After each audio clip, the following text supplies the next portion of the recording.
Hello everyone, good morning to all of you. मैं रजनी बागड़ा और आई हूँ एक नए टॉपिक के साथ में। और आज अपना टॉपिक रहेगा प्लेन ऑफ द सिमेट्रिक। इससे पहले जो अपन ने पढ़ा था वो अपन जो अपने पास में आइसोमेरिज्म है, टाइप्स ऑफ आइसोमेरिज्म है, स्ट्रक्चरल आइसोमेरिज्म थे। और स्ट्रक्चरल आइसोमेरिज्म की जो मैंने आपको 5 टाइप बताए थे वो टाइप्स और प्रकाशिक समावयवता, ऑप्टिकल आइसोमेरिज्म, तो इन सब के बारे में अपन ने डिस्कशन कर लिया था। और आज जो अपना रहेगा plane of the symmetric and the centre of the symmetric, यानी कि अपन कोई कंपाउंड ले रहे हैं, उस कंपाउंड कोई मॉलिक्यूलर ले रहे हैं, कोई मॉलिक्यूल में अगर अपन प्लेन लगाते हैं तो वो उस मॉलिक्यूल्स को 2 बराबर भागों में काट देता है और एक दूसरे के वो प्रतिबिंब समावयवी होते हैं। तो जब अपन तो उसको अपन बोलते हैं उस परमाणु का सममिति तल। तो देखिए अपन कैसे प्लेन लगाते हैं, इसके अंदर आज अपन इसी के बारे में डिस्कशन करेंगे। तो देखिए सबसे पहले अपन पढ़ते हैं सममिति तल। तो इसमें अगर अपन डेफिनेशन देखते हैं क्या लिखा हुआ है इसके अंदर, देखो,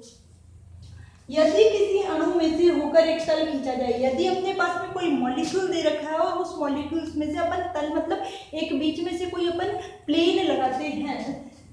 तो अणु को 2 बराबर भागों में बांट देता है। देखिए जैसे मैंने यही एक एथीन का मॉलिक्यूल लिया है, ये इथीन है, इसका मॉलिक्यूल लिया है और इस इथीन के मॉलिक्यूल में यहाँ पे मैं कोई प्लेन लगाती हूँ,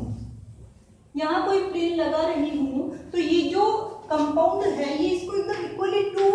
पार्ट्स के अंदर डिवाइड कर देगा। देखो अगर अपन इधर देखते हैं तो इधर भी CH है और इधर भी CH2, दोनों साइड में यही दे रखा है जो कि एक दूसरे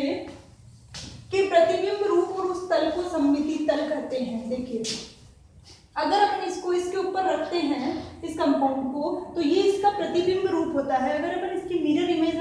में देखते हैं इसको तो अपन को सेम ऐसा ही दिखाई देता है। तो ये इसका कौन सा समावयवी होगा, प्रतिबिंब रूप होता है। उस तल को अपन ने जो ये तल है इस तल को अपन बोलते हैं सममिति तल।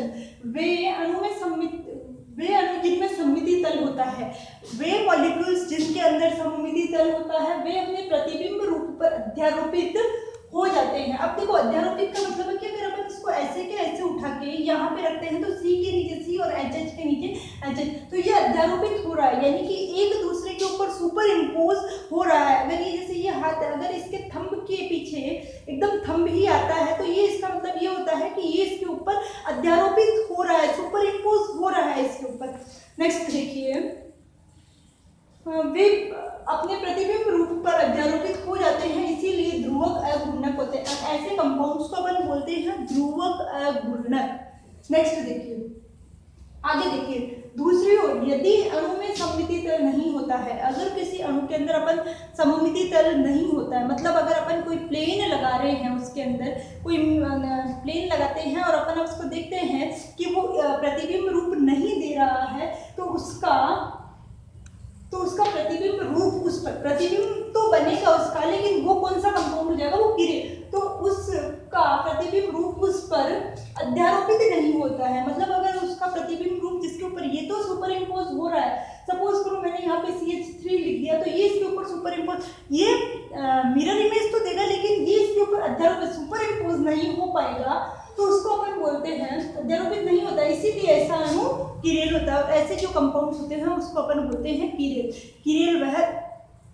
कंपाउंड वो होते हैं जिस कार्बन एटम से जो 4 ग्रुप जुड़े हुए होते हैं, वो 4 एलिमेंट्स जुड़े हुए होते हैं, वो चारों अलग अलग होने चाहिए। ये मैंने आपको प्रीवियस वीडियो के अंदर किरेल और जो स्टीरियोजेनिक सेंटर है उसके बारे में बताया था। नेक्स्ट देखिए, अब देखिए इसका एक और ये है अपने पास में मीसोटार्ट्रिक एसिड, इसको बोलते हैं अपन मीसोटार्ट्रिक एसिड।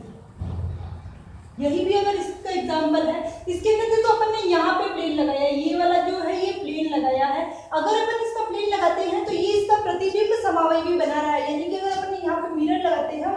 लगा के देखते हैं तो इधर की साइड में OH दिखता है, इस साइड में HG दिखेगा और COH, और अगर अपन इसको ऐसे कैसे उठा के इसके ऊपर रखेंगे तो ये एक दूसरे के ऊपर सुपर इम्पोज हो जाएगा। तो ऐसे कंपाउंड्स को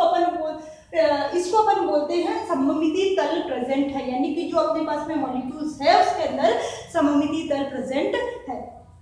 अब देखिए नेक्स्ट अपने पास में आएगा सममिति केंद्र। अब ये तो अपन ने पढ़ा था कि प्लेन लगाते हैं तब क्या हो रहा है, उसमें मिरर इमेज बन रही है तो क्या हो रहा है, वो अध्यारोपित हो पाते हैं, सममिति तल लगा रहे हैं तो वो एक दूसरे की मिरर इमेज दे रहे हैं, वो एक दूसरे के ऊपर सुपर इम्पोज हो रहे हैं, तो तब तो ये होता है। अब होता है कि अपन क्या बोलते हैं, सममिति केंद्र किसे कहते हैं। देखो सममिति केंद्र क्या होता है कि अगर अपन किसी अणु के अंदर बीच में से एक ऐसी लाइन खींचते हैं कि उस अणु को उतना ही घुमाने के ऊपर वापस वही अणु अपन को वही वहाँ पे मॉलिक्यूल्स मिल जाए या वही एलिमेंट अपन को वापस उसी जगह पे मिल जाता है, अगर अपन उसको विपरीत दिशा के अंदर घुमाते हैं तो वही अगर एलिमेंट्स अपन को मिल जाता है तो उसको अपन बोलते हैं सममिति केंद्र। देखिए डेफिनेशन से और आपको समझ में आ जाएगा। देखिए यदि एक अणु के अंदर कोई ऐसा केंद्र हो जिसको किसी अन्य अणु या समूह से जोड़ने पर बनी हुई रेखा को विपरीत दिशा में किंतु बराबर दूरी तक बढ़ाने पर समान अणु या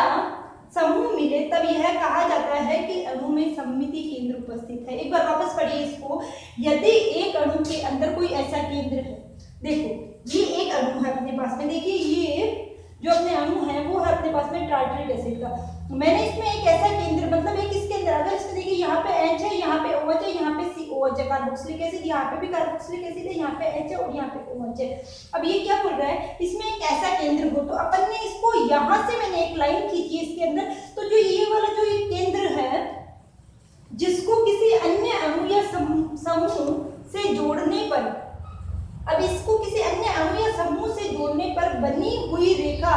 को विपरीत दिशा में, जो ये रेखा खींची है इसको अगर अपन विपरीत दिशा के अंदर घुमाते हैं, अब देखो ये रेखा खींची है तो इसके विपरीत दिशा में अगर इस OH है इसको इसके विपरीत दिशा में घुमाते हैं तो अपन को यहाँ पे ये OH मिल रहा है, ये जो H है इसको इसके विपरीत दिशा में दिखाते हैं तो अपन को यहाँ पे H मिल रहा है, और ये जो COH है अगर अपन इसको इसके विपरीत दिशा में तो अपन को यहाँ पे COH, यानी कि अपन को ऐसी जगह से एक लाइन खींचनी है कि अणु को अगर अपन विपरीत दिशा में घुमाए तो अपन को वापस वही अणु उसके अंदर प्रेजेंट दिखता है, तो वो जो केंद्र होता है उसको अपन बोलते हैं सममिति केंद्र। देखिए आगे विपरीत दिशा में किंतु बराबर दूरी तक, अब अगर अपन देखते हैं तो इसको अपन जस्ट 180 डिग्री के एंगल पे घुमाते हैं तो अपन को H ही मिलता है, इसको भी अगर COH बराबर दूरी पर घुमा लिया तो अपन को वही अणु मिल रहा है, किंतु बराबर दूरी तक बढ़ाने पर समान परमाणु या समूह मिले तो अपन को जो सेम एलिमेंट या जो भी अपने पास में सेम एटम मिलना चाहिए, सेम ग्रुप मिलना चाहिए, तो उसको अपन बोलते हैं, तब यह कहा जाता है कि अणु के अंदर सममिति केंद्र उपस्थित होता है। तब अपन ये चीज बोल सकते हैं कि वो जो मॉलिक्यूल है उसमें सममिति केंद्र प्रेजेंट होता है। अपन एक और एग्जांपल ले लेते हैं, ये अपने पास में टार्टरिक एसिड का है, ये देखिए अपन ये वाला एग्जांपल से और समझा देती हूँ मैं आप लोगों को। देखो ये एक अपने पास में अणु है, ये है अपने पास में ट्रांस का मॉलिक्यूल है, और ये जो मॉलिक्यूल है वो अपने पास में 1,3 डाइमेथिल साइक्लोब्यूटेन, देखिए 4 कार्बन है तो साइक्लोब्यूटेन और 1 पोजीशन पे 2 और 3 पोजीशन पे 2 मेथिल ग्रुप जुड़े हुए होते हैं, तो 1 और 3 पोजीशन के ऊपर डाइमेथिल और साइक्लो की फॉर्म में है साइक्लो और ब्यूटेन, 4 कार्बन है इसलिए अपन इसको बोलेंगे साइक्लोब्यूटेन। अब देखिए अगर अपन इसके अंदर से ये जो इसका केंद्र होता है, देखो अगर अपन इसमें से यहाँ से लाइन खींचते हैं बीच में से, यहाँ से ये वाली लाइन, तो इसमें होगा क्या कि अगर अपन इसको जस्ट इतना का इतना ही घुमाते हैं, इसके जस्ट सामने की साइड में देखते हैं, तो इसको अगर ऐसे इसको घुमाते हैं विपरीत दिशा के अंदर घुमाते हैं और समान दूरी में घुमाते हैं तो अपन को यही CH3 और OH ग्रुप जो है अपन को यहाँ पे मिलता है, और इसी प्रकार से अगर अपन इस ग्रुप को इतना ही घुमाते हैं तो अपन को ये दोनों जो ग्रुप है वो सेम ग्रुप मिलते हैं, इसको अपन बोलते हैं।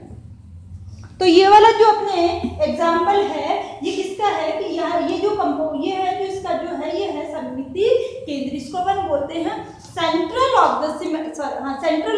सिमेट्रिक। ये है आपका सममिति तल और ये है सममिति केंद्र। मैं उम्मीद करती हूँ कि आप लोगों को जो है सममिति तल और सममिति जो केंद्र का जो ये अपने पास में डिफरेंशिएट करना आ गया होगा, और आपको समझ में भी आ गया होगा कि ये दोनों का अपन कैसे किसी अणु दे रखा है, अपन को कोई मॉलिक्यूल्स दे रखा है तो उसके अंदर अपन प्लेन लगा देते हैं, या अपन अगर सेंटर से अगर अपन उसको काटते हैं तो वो कैसे बराबर 2 बराबर भागों में कट के अपना जो है मिरर इमेज देते हैं, वो एक दूसरे के ऊपर अध्यारोपित होते हैं। तो ये सारी चीजें किरेल केंद्र कौन सा होता है, अपन उसको स्टीरियोजेनिक सेंटर और किरेल केंद्र किसको कहते हैं, तो ये सारी चीजें आप लोगों को नहीं भी समझ में आई तो एक बार वीडियो को वापस से देखिएगा, आप लोगों को ये सारी चीजें समझ में आ जाएगी। Thank you.